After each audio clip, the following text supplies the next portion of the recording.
Hello guys, this is your friend and we are back with a new fanfic. Which is What If Sasuke Gave His Sharingan to Naruto Before He Died Part 1. And if you enjoy this fanfic then please press the like button and subscribe to my channel for more fanfic like this. And now let's start the fanfic. Gifts of Friendship. You bastard! Screamed Naruto as he knelt over Sasuke's limp body. The figure in the mirror said nothing as Naruto swore his death and more. Ominous red chakra began to flow through Naruto's body. The boy Haku felt a sudden increase of chakra and flung 3 of his needles at the young boy. The 3 needle found birth deep in Naruto's right eye. Naruto screamed out in pain, clutching at his eye. Fighting through his pain, Naruto wrenched the needles free. Blood flowed from his eye and down his face. Haku was a bit taken aback. The boy could still move. He was about to attack again when he felt a great surge of chakra. He gasped and halted his attack. Zabuza was in trouble. He fled the fight, allowing his crystal ice mirror's jutsu to collapse. Completely disregarding his fleeing, Naruto rushed to Sasuke's side. Sasuke, he said. Sasuke. The young Uchiha's eyes slowly opened, his newly discovered Sharingan shining bright. Naruto, he said, I'm going to die, aren't I? Naruto shook his head violently. No, you can't die, he said, pulling Sasuke's head into his arms and lap. You have to restore the Uchiha clan. You have to kill that guy. I'll help. We can do it together, just don't die. It's too late, Naruto, stammered Sasuke. I can't feel my body, I can hardly breathe. He hit my lung. It's full of blood. Naruto, I'm so sorry. I was so cruel. I was threatened by your quick growth, but some good came of that. We made each other better. We were good for one another. But now I must leave you. I'm sorry, I can't help you anymore. We could have been great friends. Sasuke's Sharingan eyes came into focus, focusing on Naruto's closed right eye. He hit your eye. Naruto nodded. I don't think I'm going to be able to use it ever again, Sasuke, he said. A small smile played on Sasuke's lips. Maybe I can help you one last time, he said. Here. He slow placed 2 fingers over his right Sharingan, the completed eye. Then with his left hand he made a C over Naruto's right eye, opening the wounded eye and touching the white his eye with his thumb and index finger. Naruto, don't give up on your dream, become Hokage. Take my Sharingan, let my eye show you the path you must take. Naruto, we'll always be together. We'll always be friends. Transfer jutsu. Naruto heard himself scream as pain lanced through his eye again. It felt like he had the needle in it again, only this time they'd been heated cherry red. The pain was unbearable, and as soon as it began to lessen, Naruto collapsed next to his dead friend. Oh oh oh oh oh oh. The chakra pulsed in his hand, lightning blade. Named as such when he used it to cut a bolt of lightning in half. He glared at Zabuza, who was in the jaws of several of his ninja hounds. I won't let you kill Tazuna, he's a good man with a good purpose. Kakashi said. Your purpose, however, ends here. That said, he rushed at Zabuza, the Chidori sparkling in his hand. The flash caused by the attack hitting flesh blinded his for a slight moment before quickly vanishing. His eyes widened as he saw his victim. It was not Zabuza but instead the boy Haku. Kakashi's eyes turned to where the boy had been. His 2 male students lay lifeless. He wrenched his hand free of the corpse and leapt away. Zabuza was about to attack again when he heard a small chuckle. Kakashi looked to his left as Zabuza looked to his right. There stood Gato, surrounded by 50 men. Well, this isn't going as planned, said Gato. The idea was for you 2 to kill each other off. But you're both alive. Zabuza, sorry, but I can't have you on the payroll anymore, you're too expensive. Zabuza let out a small chuckle. Well, Kakashi, he said, our battle seems to be over. Now that I'm no longer in Gato's employment, we have no quarrel. Guess you're right, said Kakashi. However, the hounds of your have rendered my arms completely useless. He said, and I have to make Gato pay for betraying me. Mind if I borrow your kunai? He asked as he torn his mask off with his teeth. Sure, said Kakashi and tossed one of his kunai to the demon of the mist. Zabuza caught the knife in his mouth and took of racing after Gato, his limp arms trailing behind him. Gato let out a small gasp before turning and fleeing into the ranks of his men.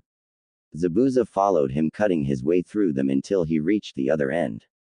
There he drove the kunai into Gato's chest, yanked it out and slashed him across the throat. Gato's body flew off the bridge and into the sea. As soon as Gato's body hit the water, a countless number of blades sunk into Zabuza's back. Zabuza turned and stumbled out of the mob, where he fell next to Haku. And died staring the boy he loved like a son, in the eyes. Kakashi turned to the mob and watched as they came to terms with what had just happened. He knew that as soon as they realized they just lost their meal tickle, they would resort to more drastic measures, like raiding the village.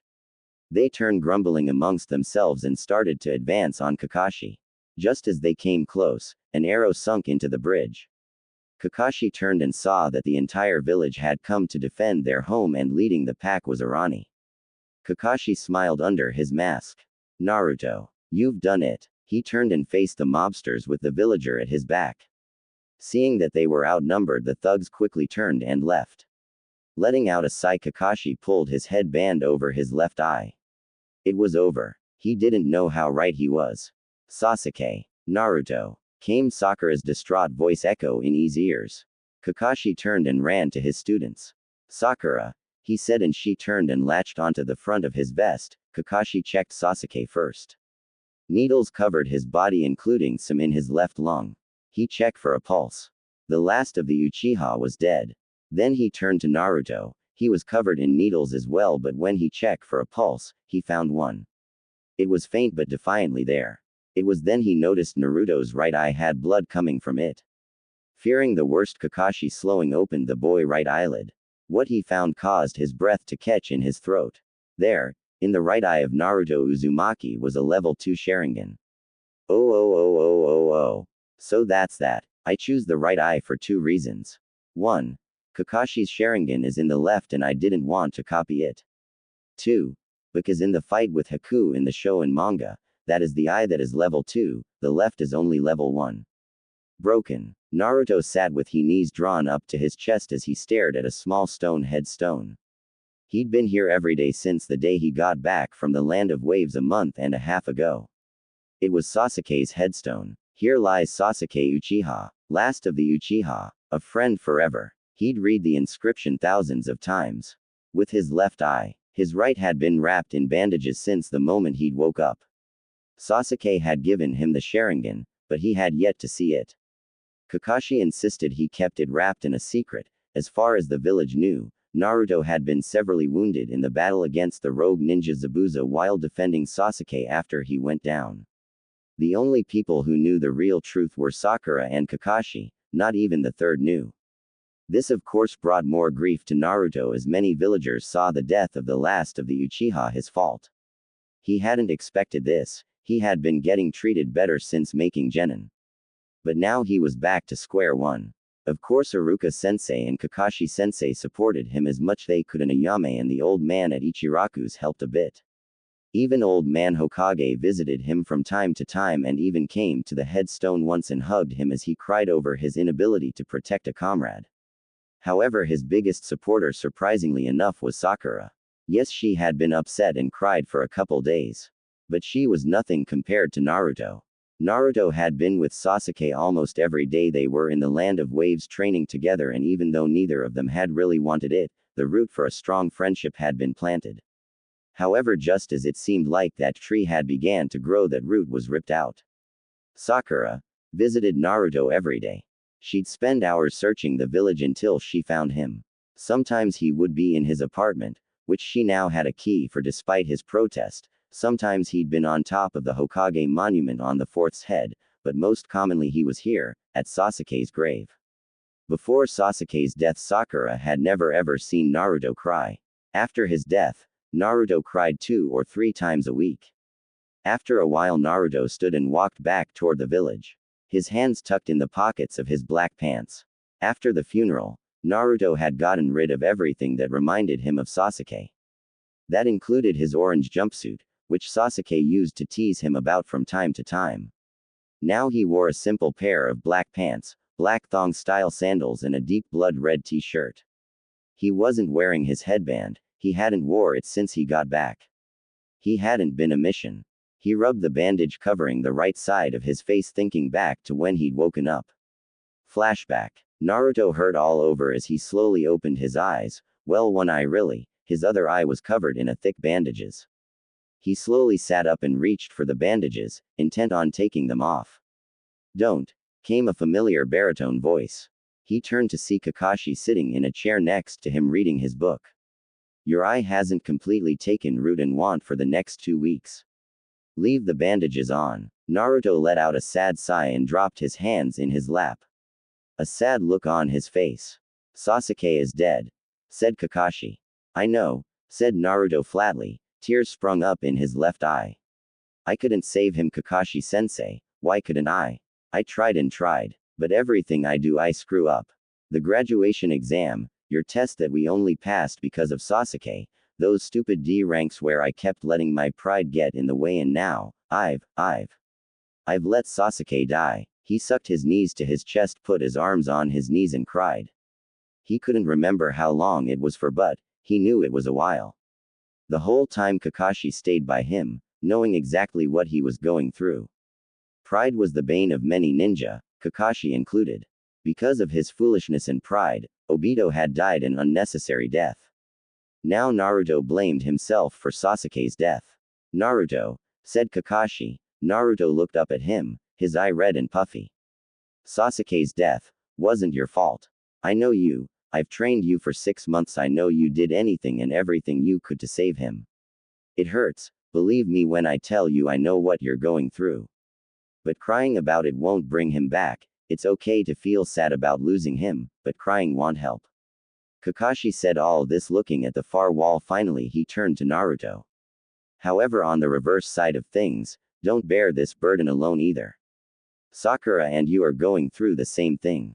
Talk to her, talk to me, talk to all your friends back at the village. Don't just endure the weight of a lost comrade alone, it'll weigh you down and you'll let it take over your entire life. Naruto, Sasuke has given a great gift, don't let it go waste by blaming yourself.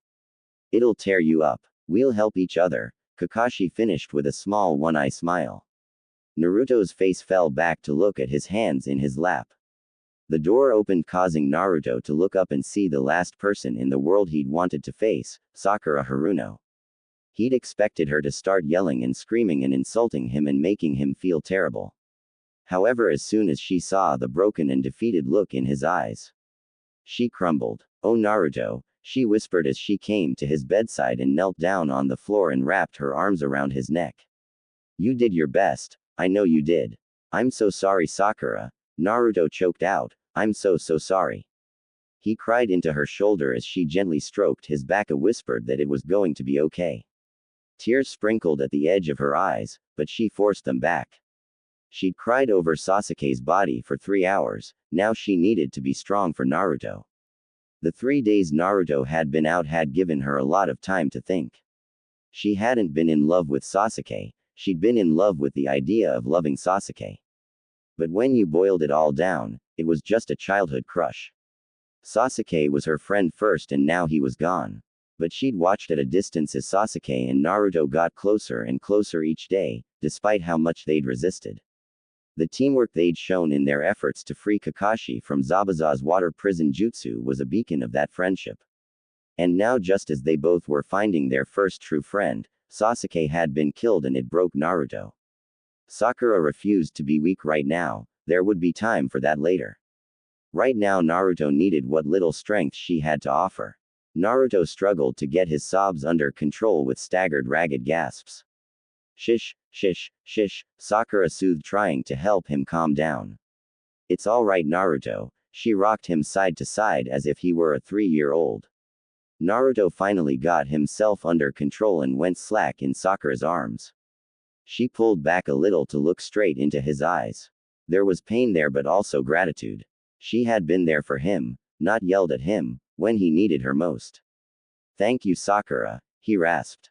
She gave him a soft smile and hugged him one more time before standing up and leaving the room. Kakashi, who'd watched Sakura grieve over Sasuke's body for 3 days, let a small smile grace his features. They had come together when they needed each other most. Naruto, stay in bed today and if you're strong enough tomorrow, we'll send word for an escort back. Naruto nodded his head, Kakashi squeezed his shoulder and left the room. Naruto laid back down and let sleep take him. End flashback. When Naruto came out of his thoughts, he found himself on top on the Hokage monument. He pondered to himself just how long he'd been up here. The sun was going down now, but there was no telling how long he'd wandered aimlessly through the village until coming here. Deciding he'd stay a while and try to settle down, Naruto sat on the fort's head and drew his knees to his chest. Resting his chin on his knees, he gazed out across the village. It had changed since Sasuke's death. The villagers were downcast, disheartened. The greatest of their clan was now forever gone, and with them, the Sharingan. He and Kakashi were the only one who still had it. I thought I might find you up here, came a familiar feminine voice. Naruto turned to see Sakura walking towards him. She wasn't dressed in her usual pink dress, instead she wore a white blouse with black pants and her sandals. Her long pink hair was drawn up in a high ponytail and she wore a kind smile on her face, one Naruto had been seeing more and more of every day. Hey Sakura, he said, turning back to face the village. Sakura's smile fell a bit. He'd been like this since they got back from the land of waves. She couldn't really blame him, but she kind of missed the old Naruto, the Naruto who yelled and made outrageous promises, the Naruto who wouldn't take being outdone by anyone, the Naruto whose face would light up when she walked into view. Now he just acknowledged her presence and went back to brooding. She slowly walked to his side and sat on her heels, wrapping her arms around her knees. How long you been up here? She asked him. He shrugged. I dunno, he mumbled, not looking away from village. Sakura's smile fell a bit more. It fell to a full-blown frown when his stomach growled and he didn't do a thing about it. Anyone who knew him would have expected him to jump up a declare he was going to Ichiraku's for some ramen. Now he just stared out into space, his stomach rumbling. Alright, said Sakura, standing back up. Let's get something to eat. My treat. Naruto shrugged again and let Sakura drag him to his feet. He followed her down the mountain, his hand tucked in his pockets.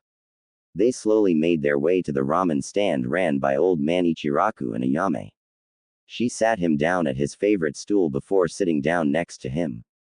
Well, if it isn't Naruto and Sakura, said the old man. Hey guys, said Ayame. Hey, said Sakura, one plain ramen and one miso ramen with pork. She'd been here enough with Naruto to know what he would want. Naruto had his arms crossed on the counter and his chin resting on his arms. Sakura frowned at him before turning to Ayame, who was leaning across the counter. He's still down, huh? She whispered, looking at Naruto's sulking form. Yeah, he just can't forgive himself for Sasuke's death, Sakura whispered, and to make things worse, 90% of the village blames him too. Ayame, I was there too, but they don't blame me, so was Kakashi-sensei, and they don't blame him. They blame Naruto solely because of what he is, and it's not fair. Sakura could feel tears threatening, and was only able to fight them off because the food was ready and placed in front of them. Naruto simply picked up a pair of chopsticks and started to eat. Sakura watched him emotionless slurp down his noodles. Oh Naruto, she thought before turning to her own ramen and slowly started eating her own ramen. They ate in silence, and as soon as he was done, Naruto stood up and tossed a few bills on the table and left. Sakura picked them up and put them in her back pocket with the intention of returning it to him later. Then she quickly finished her own ramen and reached her wallet. Tsuki shook his head. It's on the house, Sakura, he said. You look after him, he needs you. Sakura smiled and nodded her head. Then she jumped down and ran after Naruto. When she caught up with him, she laced an arm through his, an act that would have caused the boy to get very uncomfortable. Now he didn't even look at her. Trying to find a good conversation topic, Sakura looked up at the sky. It was late, the moon was high in the sky and the stars were out. Hey, she said, I'll walk you home. The slightest nod of his head was her only answer. She tightened her grip on his arm and started leading him towards his apartment. Naruto didn't say anything for a long time. He was staring at the sky for a long time. She couldn't read his face. She used to be able to read him like a book. The new Naruto was so withdrawn and she didn't like it. Sakura, I'm alright, he said. They were at his apartment and she knew he was dismissing her. But she wasn't leaving him to brood, not this time. No, you're not Naruto, she said without a moment's hesitation. You sulk all the time, you let other people's words affect you like you never have before. Naruto, you've given up on your nindo. Never give up and always keep your word, no matter what, you've lost sight of that. Naruto, that's okay. We all lose sight of things, but it's time you found it again. He stepped into his apartment in an attempt to escape her, but she stopped the door and perused him. She found him standing in his living room, shoulders shaking. He was crying. I couldn't save him, Sakura. It's my fault he's dead, he said. I should have done more, I just couldn't save him. He dropped to his knees, burying his face in his hands. Sakura raced to his side, taking him in her arms.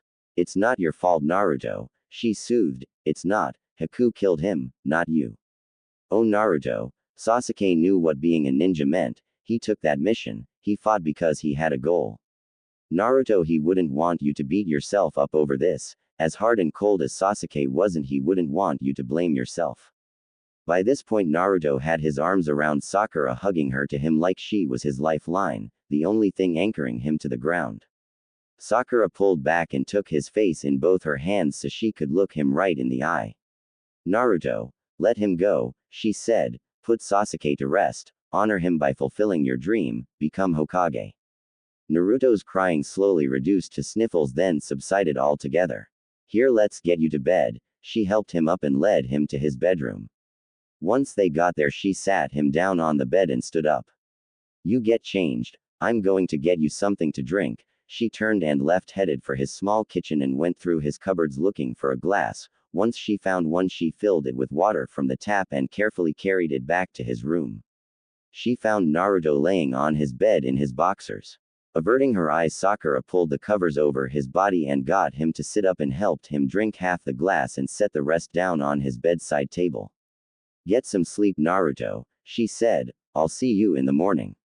Naruto sagged back down under the covers and rolled onto his side. Good night, Sakura, he said, a hint of the old Naruto in his voice. Sakura could help but smile. Good night, Naruto, she replied before leaving his room. Out in his front room, Sakura located the clock. It read nearly midnight. She lived clear across the village. By the time she got back, it would be 1 o'clock, if not later. She stared at his couch for a minute before finally giving into her body's needs and collapsing into its welcoming embrace. Sleep took her quickly. Oh. Naruto woke the next morning with a raw throat and a sore face. He'd cried a lot last night and knew that without Sakura's help, things could have gone very wrong. He climbed out of bed and located his pants. After pulling them on, Naruto downed the rest of the water Sakura had left of his bedside table last night and left the room. He walked into the front room to find Sakura asleep on his couch. He smiled a small smile as he remembered her words from the night before.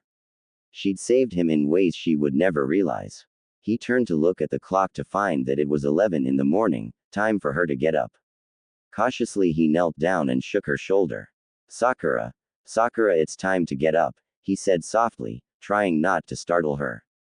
After a few more shakes, her beautiful green eyes fluttered open. She stared at him for a minute before flushing and averting her gaze. Confused, Naruto looked down and saw that he was from the waist up.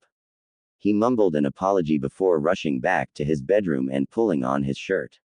He walked back into his front room, rubbing the back of his head. Sakura was still on the couch but now sitting up, smiling fondly at him. Hey, thanks for last night, he said. She shook her head. There's no need to thank me, Naruto, she replied. You needed help and I was more than happy to give it. He nodded in thanks and turned towards the kitchen. You hungry? He asked. Yes, I am, she said, laughing. Well, let's see if we can't find you something for you to eat, he said as he opened his small fridge. After some rummaging around, he produced a tray of bacon. Care for some pancakes and bacon? He asked. Sakura giggled. You can cook? She asked. He shrugged. Kinda, he replied, pulling out the rest of the things he would need.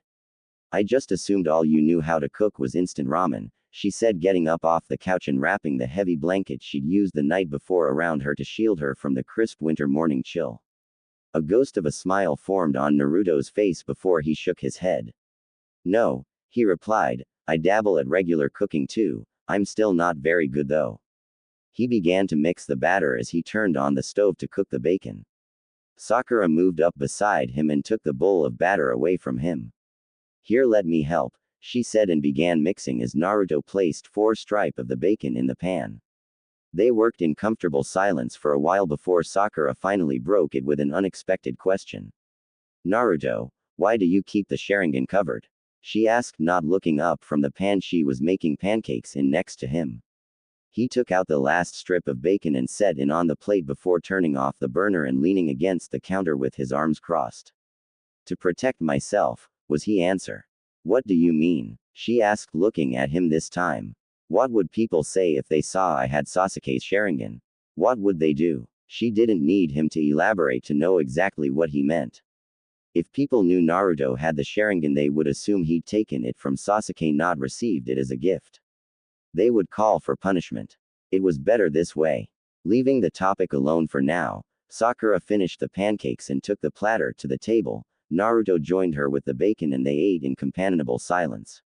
After finishing their meal, Naruto cleared the table and set them in the sink. I should probably get you home, he said. Sakura stopped dead. Home. She hadn't even considered how her parents would be reacting to waking up and finding out she never came back. And even worse, she'd stayed with Naruto, whom her father was less than fond of. She paled. Yeah, good idea, she said quickly, going to put on her sandals. Naruto followed, stepping into his own sandals. They left his house and started navigate through the busy street of the Leaf Village. It was a busy time of year. The winter festival was coming. Street vendors were showing up more and more every day to get ready for the start that weekend. Without really thinking about it, Sakura wrapped her arms around Naruto's right arm to keep from getting separated. Naruto eyed her for a minute before let the ghost smile return to his face. Sakura gave him a small smile in return but couldn't find it in her heart to smile a full smile. It was disheartening to see that Naruto could no longer smile. He used to be so full of life, now he was broken, but Sakura could see that he was healing. The ways he'd acted this morning showed that. He was more his old self and it pleased Sakura. She knew he'd never be the exact same ever again. That was asking too much, but maybe with help he could be more outgoing again. They got to Sakura's house after about an hour of dodging through traffic. Sakura braced herself as she opened the door. This was going to be bad. Her fears were instantly confirmed when she saw her father standing in the doorway, arms crossed over his chest, anger in his eyes. There you are, he seethed. Hi daddy, she squeaked. What in the world do you are doing staying out all night? He asked. It was then that he realized for the first time just who she was with. You, he yelled, advancing on Naruto. Acting instinctively, Naruto pulled Sakura behind him. In doing so, he lost his opportunity to defend himself. The blow caught him square on the jaw. He stumbled backwards down the steps of Sakura's house, nearly knocking Sakura over in the process. He regained his balance and stood in front of Sakura looking at her father. Though their eyes met, there was no challenge in Naruto's eye. No defiance. Nothing. Just an empty pool of cold ice. It was unsettling, really. He could have dealt with defiance, or rage, or sorrow, but this empty look that he was getting from the boy made his blood run cold. He'd seen it before, in men who had nothing left to live for. This boy had seen something that broke him. Sakura. Get inside, said Mr. Haruno. Sakura's face light up with panic. She couldn't just abandon Naruto, but she could disobey her father either. So with a squeeze on his bicep, Sakura stepped around Naruto and up the stairs to her father. Goodbye Sakura, came Naruto's even voice, void of all emotion. Sakura's face fell. She'd worked for almost 2 days to get Naruto to open up, only to have her father ruin that in less than a minute. Goodbye Naruto, she replied and stepped in the house. Mr. Haruno glared at Naruto a bit longer before going inside the house. Naruto was left standing at the bottom of the stairs alone. After staring at the door for a minute, he turned, stuck his hands in his pockets and left, headed for Sasuke's grave. Oh. Sakura rounded on her father the moment he closed the door. Why'd you do that? She demanded, furious with him. He had you out all night, Sakura. Yelled her father. You may be a ninja, but you are still my daughter, and I will not have you out all night with trash like him. He pointed towards the door. Trash, screamed Sakura. Naruto is a lot of things, daddy, but he is not trash. He is the most caring, self-sacrificing, dependable person I know. He needed me last night and I was more than happy to be there. I know you saw the look in his eyes. He's dead inside. He watched his best friend killed in cold blood right in front of him. I spent all night and this morning trying to get him to open up, and just when I started making a little bit of progress, you ruined it. Tears were now flowing freely down her face. Her father was rooted to the spot, completely speechless. Once he didn't respond, Sakura turned and fled up the stairs and into her room, where she collapsed on her bed and cried. Downstairs, Takashi Haruno stared after his daughter, feeling like the scum of the earth. Movement caught his attention and he turned to see his wife Aki giving him a look of complete disappointment. How much did you hear? He asked. I heard the whole thing, Takashi. She said, you've completely destroyed our daughter. That boy is all she has right now, and I could tell just from the small glimpse of him I caught out the window, he isn't doing well. The disappointment dripped off her words. He needs her. Takashi looked at the floor, hating himself. Oh. Hey Sasuke, Naruto said as he sat down. I can't stay long, I just wanted to say hey. Back again, Naruto, came a male's voice. Naruto turned to see Kakashi standing behind him. Oh hey Kakashi-sensei, said Naruto, turning back to Sasuke. Naruto, stand up, Kakashi's voice told him he better do it. So Naruto dragged himself to his feet, ready to get yelled at again. His jaw still ached where Sakura's father had hit him. What is it, Kakashi-sensei? He asked, not really caring. Kahashi's answer caught him off guard. Naruto, it's time I taught you to use Sharingan. Healing. Damn it, he thought to himself as he raced through the trees. I am so late, they're gonna kill me. He sped up, trying to reach his destination on time. That was until he missed a step and went crashing down to the forest floor. Nursing a sore shoulder, he dragged himself to his feet and started to dejectedly walk, no longer caring he was going to be late anyway. He finally reached where he was going, a small clearing with a black stone on the eastern edge. He took in his surroundings. There were two people in the clearing, a girl who looked close to his age, with a great figure and the most amazing pink hair he'd ever seen. She wore a hot pink t-shirt and a black silk pants. On her feet were shinobi sandals and her headband was tied onto the top of her head, to hold her hair back. The second person was a boy, about his age, maybe a year older. He had long, shaggy and spiky blonde hair. He wore a blood red t-shirt and black pant. Flat thong style sandals were on his feet. On his head was a blue headband and the right side of his face was covered in heavy bandages. The girl turned to him, her face angry. Late again, Kaka. She cut herself off. Hey, you're not Kakashi-sensei. Who are you? Is this Team 7? He asked, a bit shy. Yes, the girl replied. Why do you ask? He hesitated, however, before he could give his reason, a voice behind him cut him off. So, you must be Haru. Haru turned to see a tall man with silver hair and his headband over one eye standing behind him with his hand tucked into his pockets. Haru? The girl asked. Yes, Sakura, Naruto, this is Haru Murray, said the silver-haired man. The blonde looked at him with suspicion. He's the newest member of Team 7. The blonde's face contorted, but he stayed silent. The pinkett, however, did not. But Kakashi-sensei, I'm not sure if that's. She cut herself off again, glanced nervously, and the blonde. Haru glanced at him again and saw the boy had his face down, his blonde hair masking his eyes. Haru didn't have to be a mind reader to see that the boy was against this idea. He just hoped he would blame him. It wasn't his choice. He'd been placed on this team because on his last team he was fighting more and more with a teammate and it had already jeopardized several of their missions. So to end the bickering, the squad had been broken up and Haru had been assigned to this team. He knew some of the history behind the infamous Team 7. Sasuke Uchiha had once been a member of this team, but he died in the Land of Waves on a mission that had escalated far beyond the abilities of any genin. He had been fighting the enemy on his own while the Uzumaki boy stood by and watched. It was because of the blonde-haired boy that the last of the Uchiha was dead. Balling his fists, Haru glared at the boy, but try as he might, he couldn't get the young man to raise his gaze. All right, said Kakashi, let's get on with today's training, it'll be relatively short.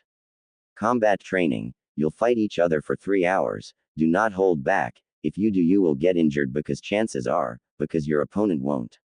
Haru stared at the man. They were expected to fight each other. He glanced at his new teammates. Neither of them seem fazed in the least. However, since Haru is new, I'm adding a second rule. For 1 hour, two of you will pair up and attack the other. This will also help work on cooperative fighting and teamwork. First will be Haru and Sakura against Naruto. Naruto, the blonde finally looked up. Don't use it. That's the only restriction. You're not ready. All other jutsu is allowed though. Naruto nodded. Got it, Kakashi-sensei, he said. Haru noticed Sakura almost seemed to breathe a sigh of relief. Okay then, on the whistle, said Kakashi. Sakura walked over to stand next to Haru and the Naruto stood across from them. What are his weaknesses? Asked Haru. Sakura stared at Naruto for a second before turning to reply. Genjutsu, she said. Well, there went that plan. Haru didn't know any genjutsu. He would just have to figure something out. A shrill whistle sounded across the clearing. Naruto leapt straight for them, a kunai in hand.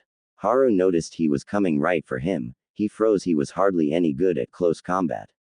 He closed his eye waiting for the cold bite of steel. That was until a ringing met his ears. He opened his eyes and saw Sakura standing in front of him blocking Naruto's kunai with her own. To looked over his shoulder at him. Don't just stand there. Help me, she said. Haru nodded and drew his own kunai. Naruto leapt away from them and threw his knife, which Sakura deflected easily. Naruto nodded about 15 feet away and stated, flashing through hand signs. Fire style. Fireball jutsu. He yelled and brought his hand to his mouth. He placed 2 fingers on the corner of his lips and exhaled. A massive ball of flame launched at them. Sakura and Haru leapt out of the way in opposite directions. Then Naruto crossed his fingers. Shadow clone jutsu. 19 clones phased into existence. Then they charged. Oh oh oh oh oh. Kakashi sat in a nearby tree watching the 3 genin fight. He could help but smile. In the 2 months Naruto had been training to use Sharingan, he had come a rather long ways. Even though he was more withdrawn and quieter since Sasuke's death, there were some things about Naruto that Kakashi believed would never change. Like his unbelievable work ethic. Kakashi had had to physically force Naruto to stop training 3 times, or risk total chakra depletion.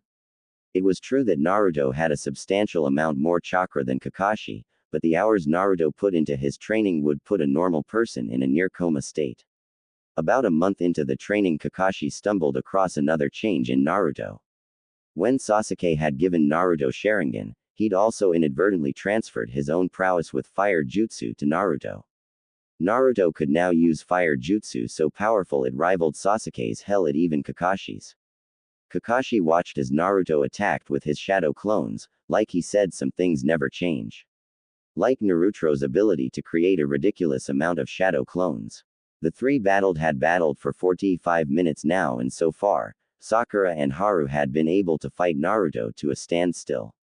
Though Naruto had improved in leaps and bounds, Sakura had improved quite a bit too.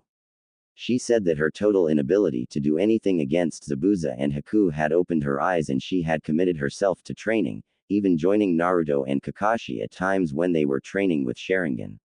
The buzzer went off. Alright, switch, yelled Kakashi. Naruto and Haru versus Sakura. The transition was flawless. Naruto and Sakura just leapt into the air and switched places. They resumed battling. Sakura struggled a bit more than Naruto did. But that was to be expected. Naruto was the strongest genin on their team. Haru, on the other hand, well. Flashback. You wanted to see me, Lord Hokage? Asked Kakashi, stepping through the door to the Hokage's office. Ah yes, Kakashi, said the Hokage, I have news for you. What is it? Asked Kakashi, curious. I've found a replacement for Sasuke on your team, he replied. Kakashi had been afraid of this.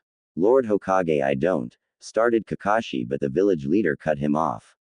You don't think Naruto is ready, he said. Kakashi, we need Team 7 up to full strength again. We need you to start taking missions again. Here, this is a dossier on your new student. Kakashi took the papers from the Hokage and began to flip through them. You can see why I put him on your team. Yes, this boy, said Kakashi, is terrible. Only 5 successfully completed missions, all D rank. He has almost no fighting skill. His scores were worse than Naruto's. Exactly, said the Hokage. He's quite behind, and since you have two of the most advanced genin of their generation, I was hoping they could rub off on him. Kakashi saw his reasoning but still wasn't sure it was a good idea. Lord Hokage, Naruto won't like this, he doesn't want to replace Sasuke, said Kakashi. I'm afraid he would just push Haru away. But the Hokage was having none of it. Kakashi, I've made my decision, he said. Kakashi bowed. Yes, Lord Hokage, he replied and turned. We'll have a training exercise tomorrow. Please have him meet us at training field 7. The Hokage nodded. End flashback. Kakashi had been right. Naruto wasn't working with Haru at all. He was fighting Sakura on his own. Haru was being left behind. Oh. Naruto threw 3 more kunai at Sakura as he flipped over a branch and launched himself at Sakura. Haru stood on the ground watching, not believing what he was seeing. Naruto was good, really good. Naruto dropped to the ground in a crouch, his left knee bent, his right leg straightened out to the side. He looked over his shoulder. You plan on helping any time soon? He asked Haru. Haru hesitated. Naruto scoffed and raced at Sakura. Why'd I even ask? He leapt at Sakura, aiming a kick at her head. She ducked it. He landed behind her. She turned and swung at his head. Naruto leapt backwards, landing on his shoulders and kicked right back to his feet. He threw a roundhouse at her head, which she spun under, drawing a kunai. Naruto drew his own kunai and parried the incoming attack. They stood locked like that for a couple seconds before a buzzer sounded. Alright, last switch, said Kakashi from his tree. Sakura and Naruto versus Haru. Naruto heard Haru gasp. Sakura and Naruto stood side by side before looking at each other and nodding. Naruto threw 3 shuriken. Haru gasped again and leapt to his left. Naruto and Sakura sprinted at him, Naruto leading. Naruto dropped to one knee and delivered a hard straight right to Haru's stomach. Haru doubled over and stumbled backwards several feet. Sakura jumped onto Naruto's shoulder and leapt into the air. She caught Haru in the side of the face with a hard kick. Haru flew another several feet to his right and landed hard on his back. Naruto jumped into the air, spun a couple times and fell straight at Haru, his right leg bent. Haru rolled to his right and avoided the deadly knee, which landed only a couple inches from his face. He leapt to his feet. Sakura ran at Naruto, who was still in his crouch. Placing a hand on each of his shoulders, she cartwheeled over him and caught Haru with each of her feet. Naruto jumped to his feet and rolled across Sakura's back. He brought a right punch down on the top of Haru's head, snapping the young boy's head down, then delivered a left uppercut directly into his face. Haru hit his back hard, his breath rushing from his lungs. He laid on his back looking up at Naruto and Sakura, who were standing over him. Neither breathing really hard. That's enough, came Kakashi's voice. We're done for the day, meet at the bridge tomorrow, we have a mission. Naruto didn't say anything as he turned and started to leave. Sakura gave Haru a glance before turning and leaving as well. It didn't go unnoticed by either Kakashi or Haru that neither offered to help him up. Kakashi sighed. Naruto left the training field with his hands in his pockets. He didn't even seem to notice Sakura walking with to him, both her arms wrapped around his upper right arm. He just stared at the ground, putting one foot in front of the other. Sakura frowned. Since that day 2 months ago, Naruto had fallen even deeper into himself. The only time he seemed to open up was when he was training. Whether it was with her or Kakashi, it seemed to help, but the second it ended, he would shut them out again. She knew where he was going without him even telling her. Hey Naruto, she said, once you get done visiting him, come find me. I'll be in the town market, okay? He nodded and continued on his way. Sakura gave him a squeeze on the arm and left him. Naruto kept walking, letting his feet guide him. His mind traveled to the boy they'd trained with. What right did he have to replace Sasuke? He was terrible. Sasuke was 100 times better. He and Sakura hadn't even been going all that hard, but almost everything they threw at him found its mark. Did Kakashi really think they could go on a mission with him? He reminded him of himself, his old pathetic self who hadn't been able to protect Sasuke. It made him so angry. He looked around and realized he was standing at Sasuke's headstone. Hey man, he said, squatting down and brushing off the few leaves that covered it. Sorry I'm late, I had to train with Kakashi-sensei and Sakura. You always talk to yourself. asked a voice behind him. He turned. What are you doing here? Naruto asked the visitor. It was none other than Shikamaru Nara. Shikamaru shrugged. Came to pay my respects, responded Shikamaru. My team's be gone for a while and I thought I'd come say hey. He walked up and stood next to Naruto, who had stood up by this point. How long you been here? Naruto shrugged. Not long, he said, but I can't stay long either. I have to meet Sakura. Shikamaru nodded. Well, it was great seeing you again, Naruto, Shikamaru said. Naruto nodded and turned to leave. He tucked his hands in his pockets and hunched his shoulders. After walking for a good 10 minutes, he's the village market. Was a wide area in the middle of town full of stall vendors and street shops. Naruto scanned the area for Sakura's distinct pink hair. He found her standing at one of the stalls, next to a girl with blonde hair.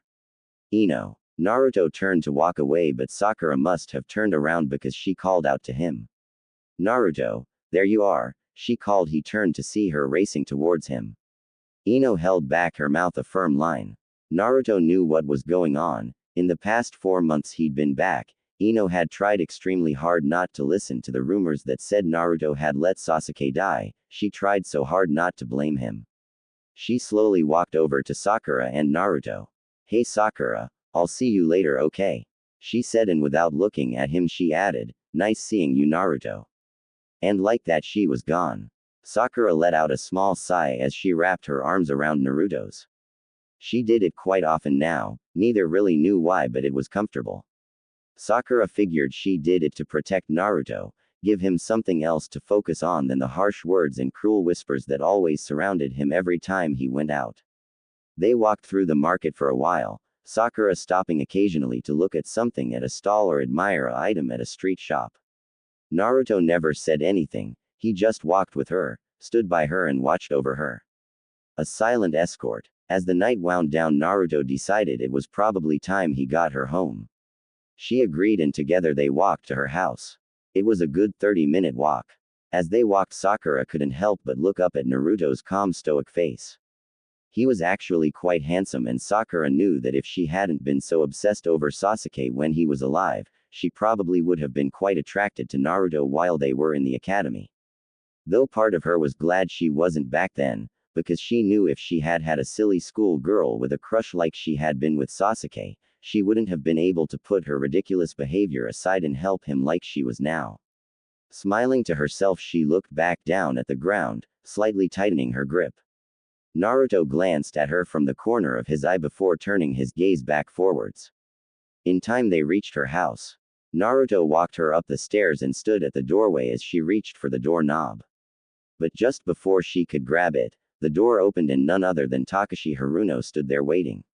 Naruto went a couple of steps down, not want to get into a confrontation with since his last one, he'd been able to avoid the man, but now they were standing face to face. Naruto, he said. All Naruto could do was just blink. The man had never used his name, no one really did. Takashi looked at the sky. It's kinda cold tonight, care for a cup of tea before you head home? Naruto and Sakura both looked at Mr. Haruno like he'd gone crazy. Come on in, the man said and disappeared inside the house. Naruto and Sakura shared a confused look but went inside anyway.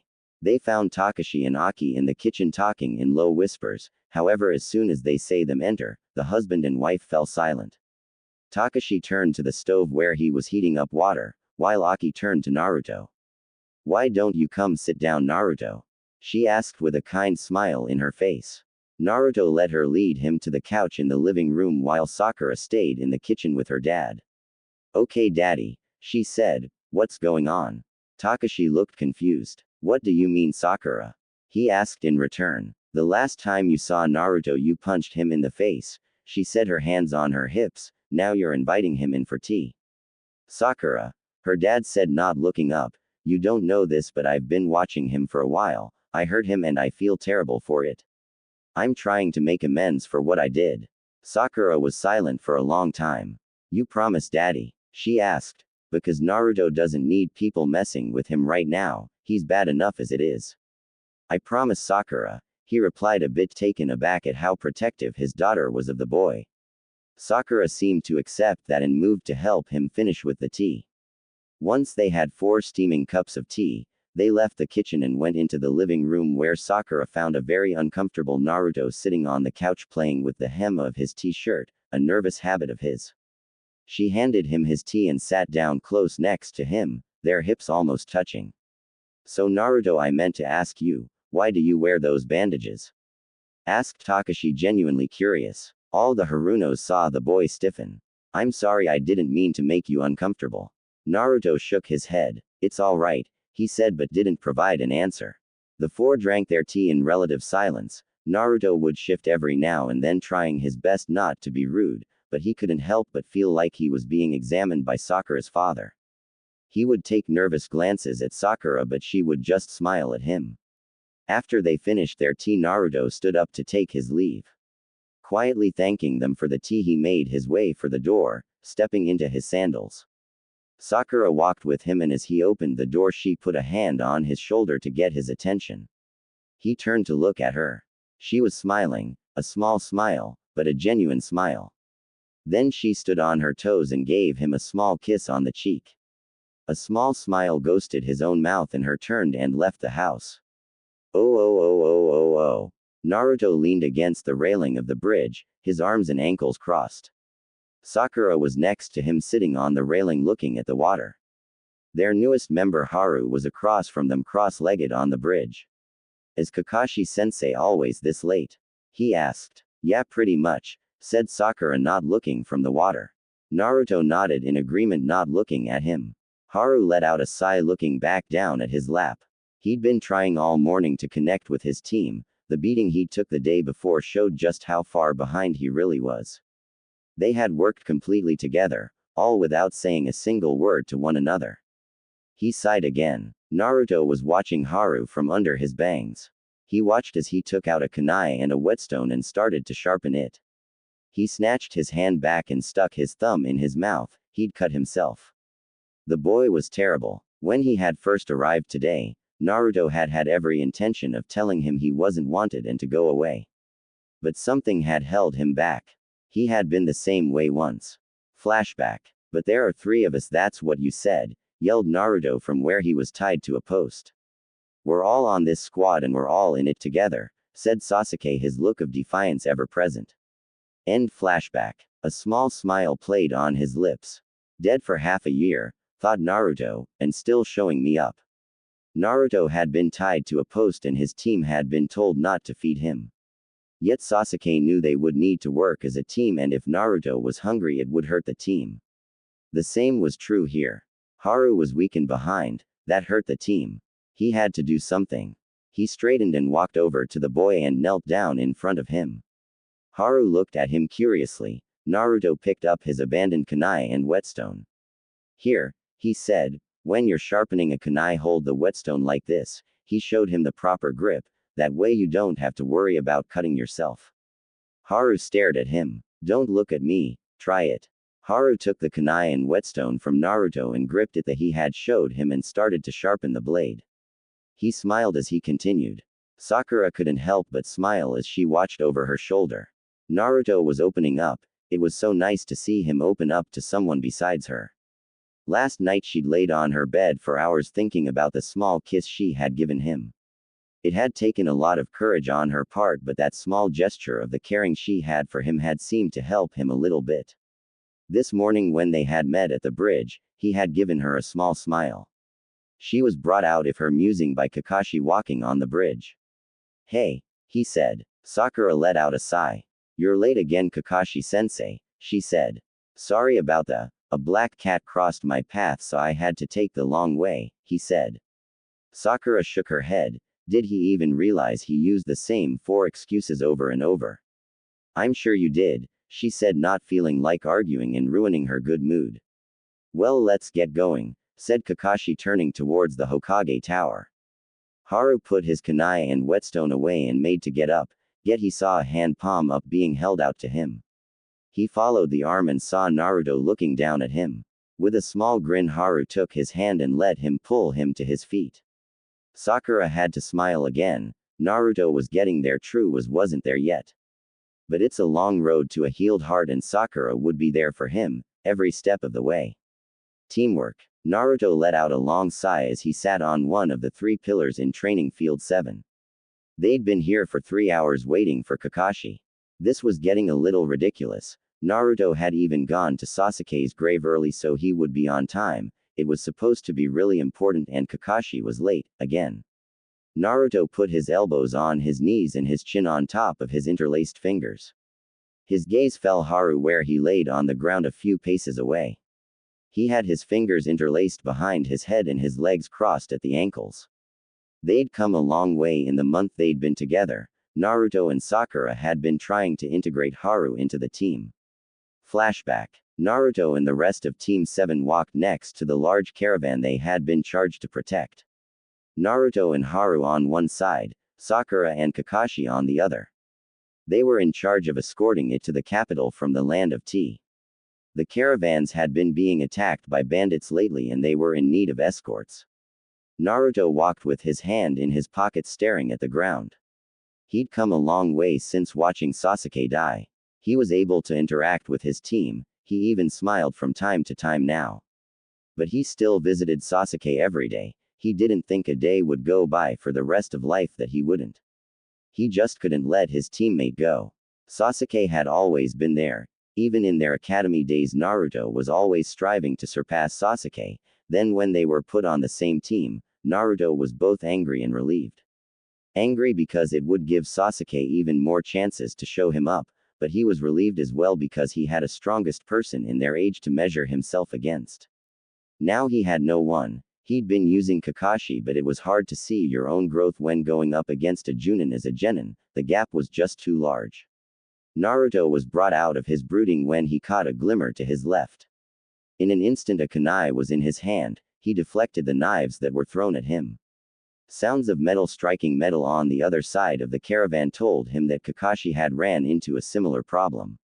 Naruto watched as 3 bandits stepped out of the shadows of the trees katana in hand. Naruto glanced at Haru and saw he also had a kunai in his hand was trembling.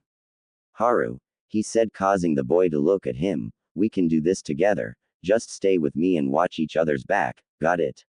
Haru gave him a quick nod and looked back at the enemy. Naruto switched his one-eyed gaze back at their attackers. In a flash he threw the kunai at the men. It found a home in one of their shoulders. Then Naruto ran at him in a low stance, Haru hot on his heels. Naruto hit a baseball slide and slid through the man's legs before leaping to his feet and racing at the man behind him. He heard a gurgle and knew Haru had done his job. Naruto pulled the 2 kunai of his hips and ran straight at the second man. He blocked the katana strike with the kunai in his right hand and turning his back on the man he plunged the kunai in his left hand into the man's left side. The man's eyes bulged as Naruto turned to face him, yanking the kunai out and dragging the kunai that hand blocked the katana across both the man's jugular veins. He fell to the ground, bubbles of blood bursting from the slash in his throat as he struggled for breath. It would end soon. If he didn't bleed out from the wound across his neck, he would die drowning on his own blood as it slowly filled his punctured lung. Naruto turned to look at the last man and saw Haru had already engaged him. He was holding his own but Haru's strength was not close combat. Naruto ran at them throwing a kunai, which the man only avoided because he leapt out of the way of Haru's attack, otherwise it would have sank into the side of his head. Naruto continued to run at the man as he turned his back on his. It was clear he was completely unaware of Naruto's presence. Naruto closed the gap swiftly and buried the blade into the man's back, severing his spine. Haru took advantage of the man's surprise and plunged his own kunai in their opponent's heart. Naruto pushed the man to the ground, pulling his blade free. He turned to Haru and gave him a small nod of approval and turned back to the caravan, only stopping to wipe his blade clean on one of the enemy's shirts. End flashback. That had been one of their first missions together and their team's teamwork had been getting better and better with every mission. After their last mission yesterday, which had been a simple delivery run to a neighboring village that had taken a grand total of 6 hours, Kakashi told them to meet at training field 7. And now he was late. Naruto let out another sigh, causing Sakura to look up at him from where she was sitting right below him reading a scroll on Genjutsu that she had gotten from Kurenai. What's wrong, Naruto? She asked, a curious look on her face. You've been sighing an awful lot. It's Kakashi-sensei, said Naruto, I just wish he could be on time for once. Sakura nodded her head in agreement. Why do you think he's late all the time anyway? Asked Haru from his spot in the middle of the field. Who knows, said Naruto. He's done it since we've known him, and he's not showing any signs of stopping. Guess we'll just have to deal with it. As if on cue, Kakashi casually walked into the field waving in greeting. You're late, they all chorused, not loudly, Naruto merely mumbling. Kakashi let out a small laugh, nervously rubbing the back of his head. After regaining his composure, Kakashi addressed them as a team. I've actually called you all to discuss an important matter. The Chunin exams are approaching and I've nominated the three of you. 3 genin stared at him for a minute. Wait, what kind of exam? Asked Haru, knowing if he had to fight, he would be hard-pressed to win. I'm not allowed to disclose the details, said Kakashi. Then he took out 3 sheets of paper and handed them to his students. These are the applications, file them out and meet at the academy tomorrow if you wish to participate. With that he left the 3 young ninja. Naruto stared at the paper for a minute before jumping to the ground. He was entering, it would be a good opportunity for him to test his skills. He walked out of the clearing heading for the main square of the village, his teammate flanking him. As they walked, they stumbled across a male-female pair of ninja they didn't recognize. The male was in a black jumpsuit wearing a ridiculous cat-eared hood, makeup, and had something wrapped in bandages on his back. The female wore a simple dress with a large battle fan strapped to her back. The male had a child by the collar holding the boy off the ground. Naruto recognized the boy, Konohamaru. The look on the mystery ninja's face did spell good news for Konohamaru. Naruto decided it would be best to intervene. Put him down, he said, not drawing his hands out of his pockets. What? Said the ninja. You got a problem too, punk? I do, said Naruto. I have a problem with you harassing the people of my village. He glanced at the boy's forehead. Sand ninja. You are clearly here to take part in the up-and-coming Chunin exams. It would be a shame if I had to have you expelled from the village for disturbing the peace. Kankuro, said dark voice from somewhere to Naruto's right. Put him down, you're embarrassing yourself and our village. A young man stood in the underside of a tree branch, his arms crossed and a large gourd on his back. The boy in black seemed to get scared suddenly and dropped Konohamaru. Sure, Gaara, he stuttered. The boy Gaara turned to Naruto. I apologize for his behavior, he said in a monotone voice. Naruto shook his head. It's all right, no harm was done. Having said that, Naruto, Sakura, Haru and Konohamaru all left the sand ninja to themselves. As they walked, Naruto thought about the boy named Gaara. There was something about him, something strangely familiar. Deciding that he was reading too much into it, Naruto decided to just banish the thought. He had an exam to focus on and he couldn't afford distractions right now. Oh. Naruto stood outside the academy, his hands in his pockets. He had arrived 30 minutes early to ensure he wouldn't miss his chance. After waiting about 10 minutes, the rest of his team showed up. They handed the applications to the 2 Chunin sitting at a booth outside.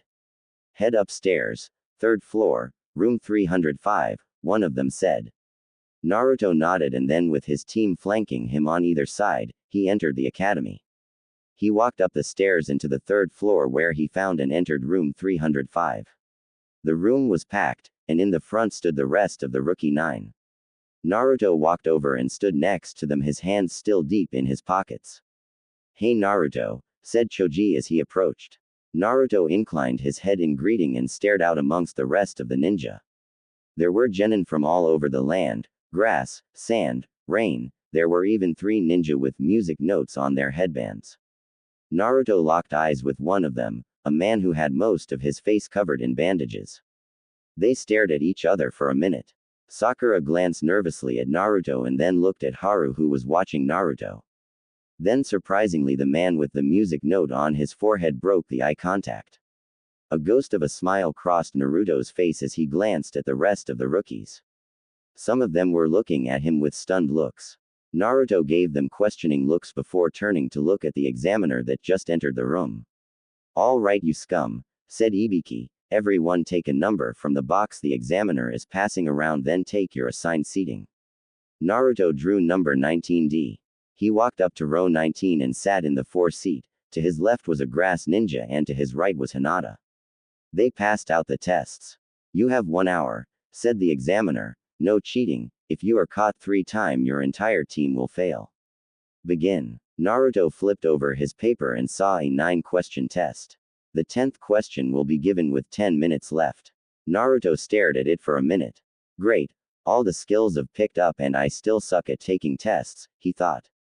He sat in his chair trying to think of a way to figure this out.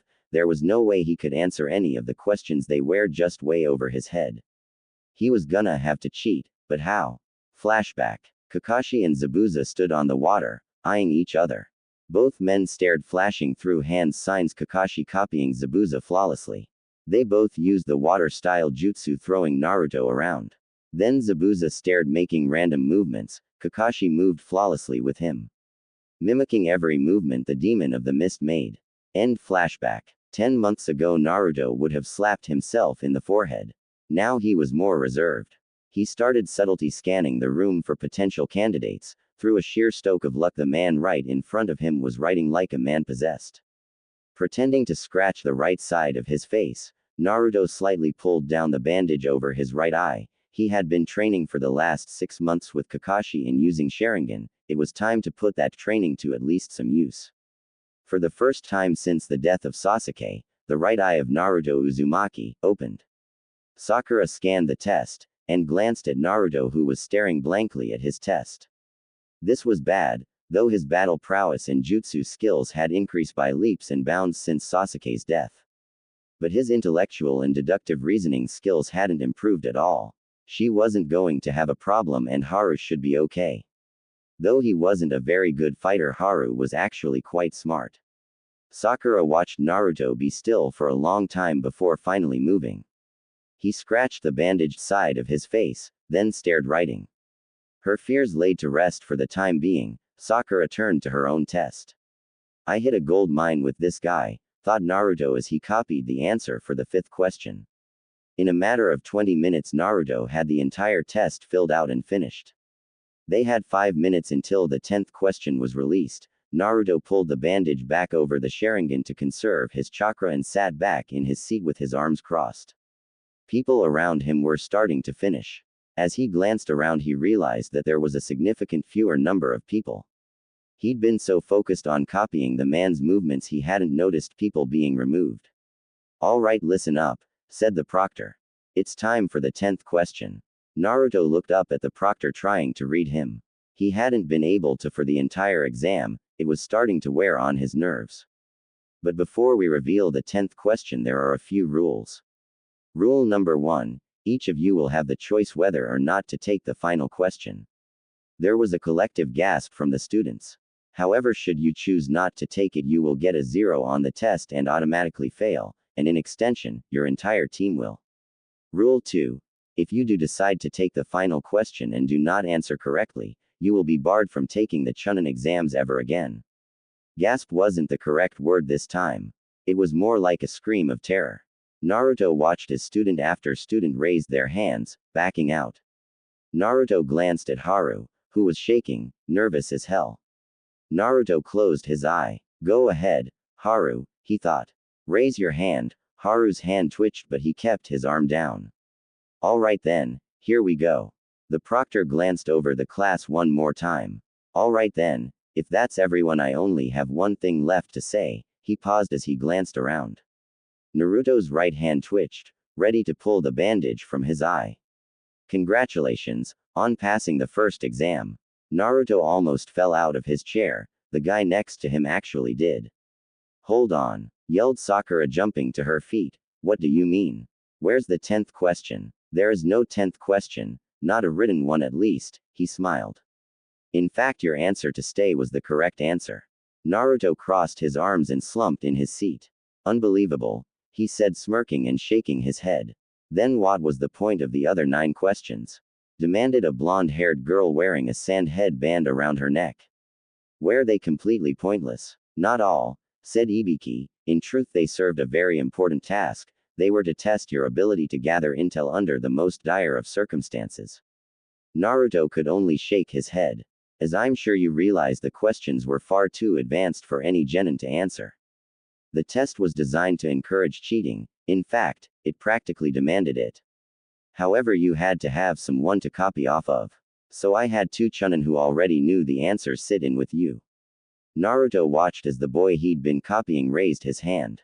Okay, but what was the point of the 10th question? Asked the blonde girl. The 10th question was the whole point of the exam. You had two choices, neither one very pleasant. You could either choose not to take it and whole team would fail, or you could take it or run the risk of losing your chance to ever be chunin. It was a no-win situation. But with your choices to take it, you have shown your ability to put the mission before yourself. The first exam is over. See through deception, said Naruto, shaking his head. Then the widow to his left shattered. A sort of ball flew in through the window. Two kunai with ropes tied to them embedded themselves in the ceiling. A woman with purple hair and a tan coat stood in front of the newly erected curtain. All right, boys and girls, you ready for the second test? She yelled. Good. Then follow me. No one moved. Oh, okay, stuttered Naruto with a raised eyebrow. You're early, came Ibiki's voice from behind the curtain. Again, she faltered. Then Ibiki stepped around the curtain and the two shared word in whispers that Naruto didn't catch. All right, meet me tomorrow at the 44th Battle Training Zone at 8 o'clock tomorrow morning, the woman said, dismissed. Naruto stood up from his seat and exited the room, his hands tucked in his pockets. He walked down to the ground floor and exited the building, headed for home. His teammates soon joined him. Hey Naruto, said Haru walking up on his right, how many questions did you answer? I could only get 5. Naruto smiled. I got them all, said Naruto. Sakura gave him a weird look before a look of understanding crossed her face. Gave her a faint smile before looking forward again and continuing on his journey home. I'll see you guys tomorrow, said Haru and leapt off. Would you like me to walk you home? Asked Naruto looking back at Sakura. Sakura shook her head. Actually, I'd visit with you for a while, she said. My parents are out of the village on business and won't be returning for a week. Naruto nodded his head and turned toward his house. They reached his house in short time and soon found themselves sitting on his couch. Though he'd intended to stay up and talk with Sakura for a while, Naruto found himself growing very drowsy very quickly. In a matter of minute, his head was cradled in Sakura's lap and he was fast asleep. The next morning Naruto woke on his couch, a petite form curled against him. He lifted himself up a bit and looked around. His clock read 6 o'clock. They had an hour and a half to get the 44th battle training ground. He gently shook Sakura awake and watched as her beautiful green eyes fluttered open. Sakura, we gotta get up, he said. She stretched her whole body against him. He felt his face heat up slightly. After she got off the couch, Naruto sat up and put his face in his hands, rubbing it vigorously, trying to wake up. Then he stood up and followed her out of the house. They ran to the training ground and made it with a half-hour to spare. Haru was already there waiting for them. About time you two decide to show up, he said, giving them a smirk. Yeah, sorry about that, said Sakura, rubbing the back of her head. Kinda overslept. Haru gave them a knowing look before turning to face the forest. So this is where we're taking the next exam, he said, looking up at the looming trees. Should be pretty interesting. Naruto followed his gaze into the trees. They looked ominous and he couldn't help but agree. It did look like it was going to be interesting. Movement to his right caught his attention and he turned to see Shikamaru and his team approaching them, followed by the other 3 rookies. Soon the rookie 9 were standing together in a small mob and at their head stood Naruto. They were outcasts here, having only been genin for a short time. Even most of the Leaf genin looked on them with partial disgust. The only ones who weren't were 3 in the far back. 2 boys and a girl. Team Guy, led by the child prodigy Neji Hyuga.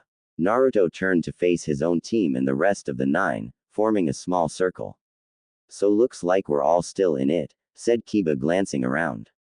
Yup, said Choji, smiling. What do you suppose the next task will be? Asked Hinata's shy voice. None of the others got a chance to answer because at that very moment the second exam proctor showed up. All right, you maggots, she yelled. It's time for the second exam to begin. Each team will receive either a heaven scroll or an earth scroll. The objective is to enter the training ground and make your way to the tower located in the middle. However, before you can enter the tower, you must first obtain both scrolls. You have 5 days. Naruto's eyebrow raised a bit. Before we can proceed, each team must enter the booth, confirm you are allowed to partake in the exam and receive your scroll. Naruto turned to his team and indicated for them to follow. Then as a team they walked into the booth. Names, said the Chunin sitting behind the table. Sakura Haruno, said Sakura. The Chunin scanned the list and found her name, he checked her off. Haru Murray, said Haru. The Chunin checked his name off. Naruto Uzumaki, said Naruto. The Chunin did a double take, eyeing Naruto up, then he checked his name off. Naruto picked up the heaven scroll that was set in front of him and drew his number out of the box. They drew gate 13. They exited the booth and walked away from the rest of the candidates. Once at their gate, the three started to discuss strategy. Naruto, said Sakura, who should lead the team. Naruto was quiet for a bit.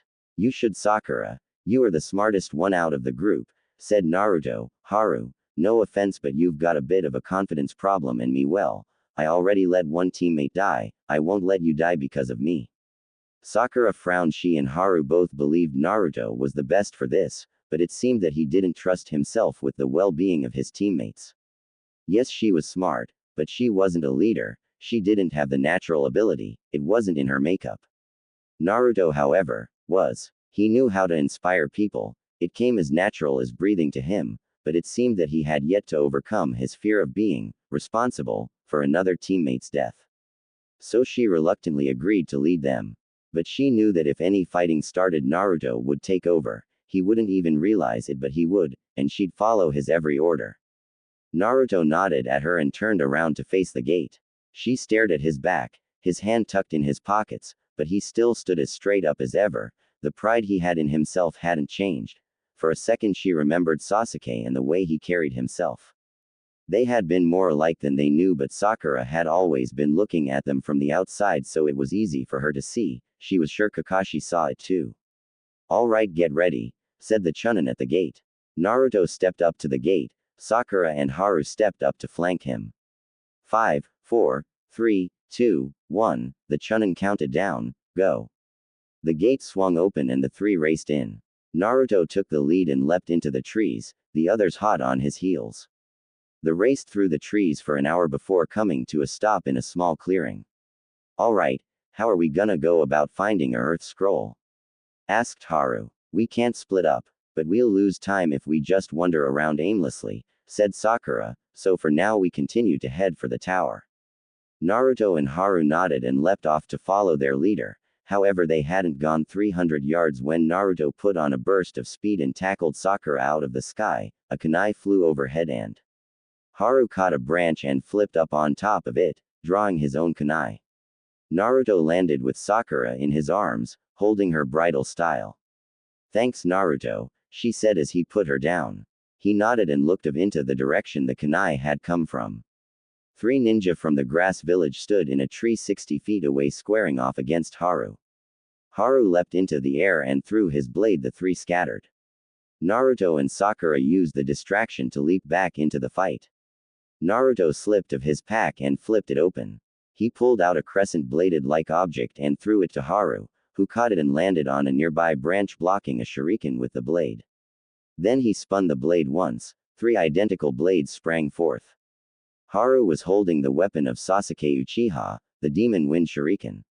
The attacking ninja all threw multiple shuriken and kunai at Haru, who started spinning the shuriken. The incoming blades were deflected. Then Haru threw the spin blade at the 3 ninja. They all leapt out the way. Haru leapt in pursuit of one. Sakura stopped the ninja pursuing Haru with a head kick to the head. Naruto jumped after the third. Haru landed in front of the ninja he'd pursued, another kunai in his hand. The grass ninja drew his sword and attacked Haru. Haru sidestepped the attack, plunged the kunai through his hand, pinning him to the tree. Then Haru stuck his hand out and caught the demon wind on its return path. Continuing its rotation, he passed the blades through his neck, severing his head from his shoulders. Sakura landed in a crouch and launched herself at the grass ninja. She punched him in the face and followed up with a knee to his stomach. Then she drew a kunai and he drew his sword. She attacked him with a stab, which he dodged, and trapped her arm between his body and his arm. He tried to cut off her head, but she dropped down and grabbed his leg. She pulled it out from under him. He lost his balance, and fell from the tree. Sakura dove after him, her blade held in a reverse grip. They both crashed to the ground, her blade pierced his chest and heart. Naruto and his opponent face each other, neither moving, neither breathing. The grass ninja twitched. Naruto started his hand signs. Fire style. Fireball jutsu. He breathed a huge flame at the grass ninja, who dropped of the tree branch and fell to the ground. Naruto dropped down after him, drawing his two kunai off his hips, holding them in reverse grips. They landed on the ground and the grass ninja ran at Naruto. He delivered an overhead slash intent on cleaving Naruto in two. Naruto blocked the blade with his kunai.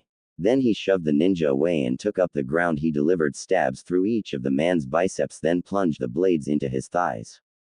The man screamed in pain. Naruto ripped one blade out and drove for the man's chin. The enemy ninja caught Naruto's wrist and tried to hold off his attack. Naruto put the palm of his other hand on the end of the kunai and pushed up. The two struggled against one another, but the man's wounded arms quickly gave out. Naruto drove the kunai through the man's bottom jaw and into the roof of his mouth, and then the blade pierced his brain. The man suffered the most unbearable pain known to possible, then he died. Naruto wrenched the blade free and kicked the corpse over. He turned to look at his other teammates, they were both fine. Haru had the demon wind in his hand and was in the process of wiping it clean. The other two enemies were dead. Haru collapsed the demon wind and tried to hand it back to Naruto. Naruto shook his head. Keep it, he said, you seem to have a natural talent for it. I can't think of a better person to carry Sasuke's shuriken. Haru and Sakura shared a look of amazement. Naruto was parting with something of Sasuke's. Not many people knew it, but Naruto had the headband he'd gotten from Iruka in a drawer at home. Since his death, Naruto had been wearing Sasuke's headband, as a tribute to his dead friend. Now he was giving Haru the demon wind, the weapon Sasuke had used to fight the rogue ninja, Zabuza. Come on, he said, let's search them for the scroll. They searched the bodies for a couple minutes before Haru found it on the man he'd killed. It's a heaven scroll, he said. He tossed it into the bushes. Naruto and Sakura converged on him. It's getting late, said Sakura, let's find somewhere to campo for the night. The other two nodded and they began to search. After looking for half an hour, they found a deep cave that had a natural bend in it, which meant they could make a fire. Hardened a bit, they head inside and started to erect a camp. Sakura set up the tent, while Haru and Naruto collected firewood. In no time at all they had a small fire going, and were eating some rations that Haru had had. Naruto volunteered for the first watch, and while the others slept he sat at the mouth of the cave. His thoughts, as they always did, drifted to the time he'd spent with Sasuke. The tree climbing, their fight with Zabuza, the demon brothers, everything. It had been annoying to see Sasuke outclass him at every turn, but at the same time it had inspired him to try even harder.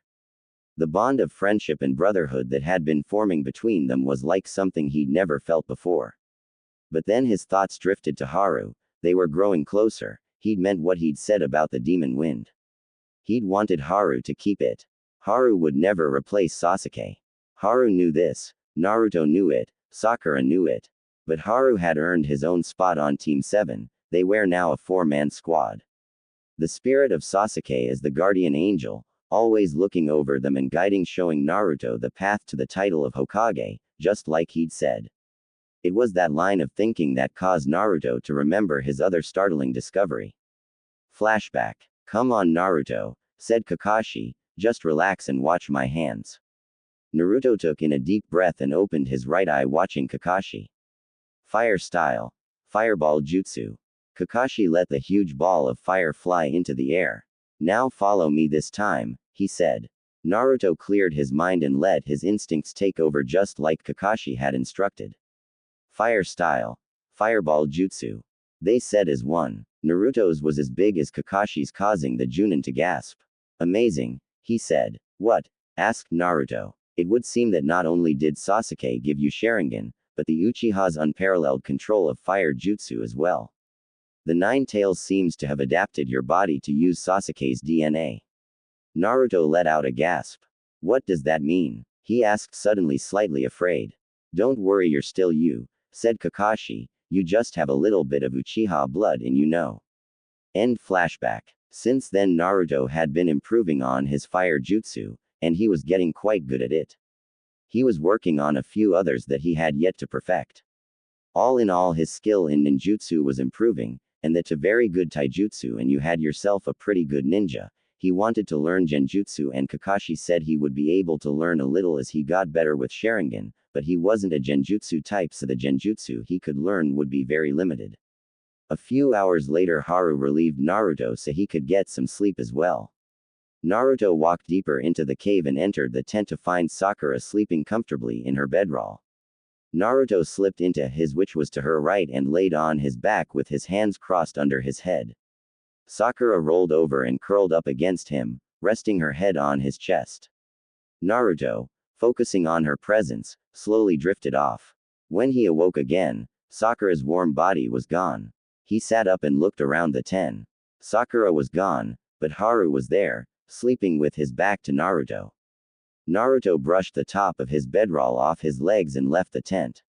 Once outside he stretched and made his way to the tent entrance. Sakura was sitting there on watch. She turned to look at him as he approached. "What time is it?" he asked her. "Almost dawn," she replied. "We should probably get moving." Naruto nodded and went back into the tent where he woke up Haru and together they collapsed the tent and put it back in Sakura's pack.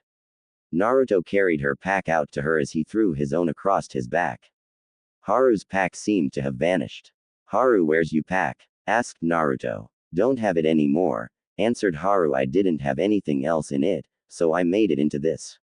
He held up an sword of carrier and Naruto saw that the demon wind was in it, the ring sticking out the top for quick access. "Ah, I see," said Naruto impressed. "Well, we better get moving." They leapt into the trees. Little did they know that they were being followed. Oh. Dosu, Kin, and Zaku watched their targets leap into the air and off into the trees. Lord Orochimaru had said to target them, to test their might. He had something planned for the village and waited to see how well the genin in the village were being trained. Kakashi's Team 7 had the most promising candidates in the year batch of rookies, so they were the targets. They'd been watching them all night, trying to see if they could find a weakness to exploit, but so far they had found nothing. So they would trail them, and wait for the right moment to strike. Naruto, Sakura, and Haru had been on the move all day and were nearing the tower. They were currently taking a break by a river. Naruto knelt on its bank, washing his face in the cool stream when he felt the hair on the back of his neck stand up. He searched his surroundings for danger but couldn't find any. Thinking that maybe it was just fatigue, he decided to let it go for the time being. He returned to his teammates who were currently trying to devise a way to obtain an earth scroll. It was then that Naruto saw them, sitting in a tree 50 yards behind them were the enemy ninja. Careful as to not give away that he was aware of their presence, he walked to his teammates and knelt down next to them. "We're being watched," he whispered. "Don't react, but there are 3 enemy ninja 50 yards directly behind Haru." The other continued to act as if he had said nothing, but where they were drawing a map of the surrounding area, they both drew check marks, indicating that they understood. The attack would have been fatal, had the 3 not already been aware it was coming. The lead man, a man wrapped almost completely in bandages, landed where they were drawing their map. The 3-leaf ninja dove towards the river and rolled to their feet, weapons in hand.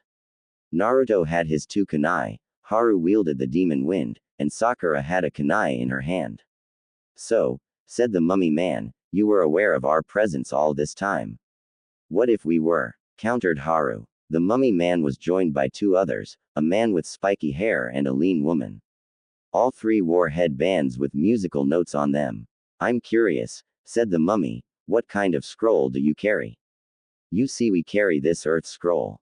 He held up the earth scroll. Their reactions gave them away. "Ah, so you need this earth scroll to go with the heaven scroll you carry. How about a deal? We both lay our scrolls on the ground, and then we fight. Whoever wins, get to take both scrolls with them."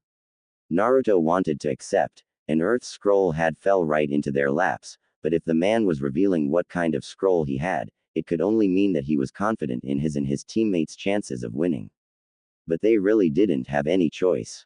I'll take your deal, said Naruto and pulled the heaven scroll out of his pack. He set it on the ground next to the mummy man's scroll and leapt back to his team. Okay, guys, he said, any ideas? Yeah, I've got one, said Sakura, but I'm going to need time, 2 or 3 minutes at least. In the world of a ninja, 2 minutes was a lifetime, 3, an eternity. Naruto nodded. All right, Haru and I will keep them busy, said Naruto. Haru nodded in agreement and started to spin the demon wind. Sakura leapt back a ways and started making hand signs. Naruto sheathed his 2 knives and started his hand signs. Too late, yelled the spiky-haired man. He held up his hands and a wall of air rushed at Naruto. Naruto finished just in time. Fire style. Great fireball jutsu. He launched the mass of flames at the wall of air. They clashed and the shock wave caused everyone to shield their face, all but Sakura who was too far back. When Naruto and his opponents recovered, they all noticed Haru was gone. Naruto feared the worst, however his fears were quickly put to rest when he saw a loud yell. He looked up and saw Haru spin his body over using his own momentum to put even more force into the throw, just as Sasuke had while fighting Zabuza. The demon wind flew at the ninja with blinding speed, but the mummy man pulled up his sleeve and revealed a strange-look gauntlet with holes in it. He blocked the large shuriken with it. Haru caught it as it flew back at him. He hit the ground and collapsed it, blocking the strike the mummy had aimed at him. They stood still, eyeing each other down when Haru gasped and fell to one knee, blood running out of his left ear. Naruto was on the moving, drawing his 2 kunai. He kicked the mummy man in the face, sending him flying backward, and then deflected 2 throwing needles that the girl had thrown. Haru was on his feet and running the spiky-haired guy only to have a wall of air hit him in the face. Naruto turned to help him, but was cut off by the girl. The mummy soon got to his feet and was running towards him. Come on, Sakura, he thought. It was in that moment that the 2 attacking Naruto stopped altogether. The spiky-haired guy was still blasting Haru with a massive wall of air, pinning him to the ground. Naruto dodged around the girl, who now had her hands around her own throat, and ran up behind the guy. He slid under his arms and drove both kunai into his arms, at the elbows. He screamed in pain. Haru kicked him in the face. He crashed to the ground, unconscious. Naruto turned to look at Sakura, who was on her hands and knees breathing very hard. So, that's what she was doing, he thought, genjutsu. He looked back at the mummy man and the girl. The girl was on the ground, she'd strangled herself to unconsciousness. The mummy man was on his knees gasping for air. He must have been able to hold out long enough for Sakura's jutsu to wear off. You are indeed powerful, and we underestimated you, said the mummy man. The earth scroll is yours, please let us go. Naruto picked up the 2 scrolls and turned towards his fallen foes. Be gone, he said. Thank you, until we meet again. He stood up and carried of both off his teammates. Naruto quickly joined Haru at Sakura's side. Sakura, that was amazing, he said. I'm still trying to get the hang of it, she said. It take a lot of my chakra and I can't hold it for long. It's okay, said Naruto, you held it long enough for what we needed. Look. He held out the 2 scrolls. We've got both scrolls, let's rest here tonight and head for the tower in the morning. No one disagreed. Oh. Naruto, Sakura and Haru gazed up at the tower as they walked inside. It wasn't as large as Naruto had expected up, it was a decent size. They stepped into the room labeled 13 and closed the door behind them. It had taken most of the day to reach the tower, so there were still 3 nights and 2 days until the test ended. They would be here for a while. They started searching the room, when Sakura found a large poster on the wall. After reading it, she turned to her 2 teammates. I think we have to open the scrolls now, she said. The other 2 looked at her curiously for a second before following her orders. Haru and Naruto each took a scroll and opened it. They started to smoke, so the 2 threw them away, drawing their weapons. When the smoke cleared, Iruka-sensei stood in front of them. Congratulations on passing the 2nd exam, he said. Iruka-sensei? Asked Naruto. That's right, said his old sensei. Why are you here? Asked Sakura. Well, I'm here to explain the exam, he said. And what it means to be Chunin. You see, a Chunin is a leader. The exam demanded teamwork and it was up to the leader to get their team to work together as a cohesive unit. Secondly, it pitted you against the other. The team had to decide who to approach each obstacle. One through teamwork could this exam be completed. After his explanation of the exam, Iruka asked them about the challenges they had faced in the forest before finally wishing them good luck on the next exam. The next 2 days passed slowly, but it gave them time to replenish what chakra they had used in the forest. After the time limit was up, the door in the back of the room opened. This led into a hallway where the rest of the qualifying team were. They all followed the hall into a huge room. On an elevated platform stood each sensei of the remaining teams, the second exam proctor, and the third Hokage. All right, each team line up in single file, said the exam proctor. After lining up, the Hokage spoke. First off, I'd like to congratulate each and every one of you on reaching the third exam, he said. As he spoke, Naruto glanced around. Shikamaru and his team made it, Kiba and the others too. The team from the Sand Village, and the Sound team that had fought Naruto and his team. And 2 other Leaf teams, one was Team Guy and the other had no one that Naruto recognized. Each person looked rather strange and silver-haired man with glasses was in the front. Now, the Hokage, it's time to, he was interrupted by another Leaf ninja dropping from the roof. Lord Hokage, he said, as proctor for the third exam, I, Hayate Gecko, wished to address them. Very well, said the Hokage. Hayate turned to them. Hello everyone, he said. Before we can begin the third exam, we have to have a set of preliminary bouts. What the hell for? Demanded Kiba. Frankly speaking, said the proctor, we didn't expect this many of you to make it. We must thin down your numbers. Before we do, however, is there any among you who wish to end it here? The man in glasses raised his hand. All right, you got me, I'm out, he said. Kabuto Yakshi, said the second exam proctor. Very well, said Hayate, if that is it, then the prelims begin right now.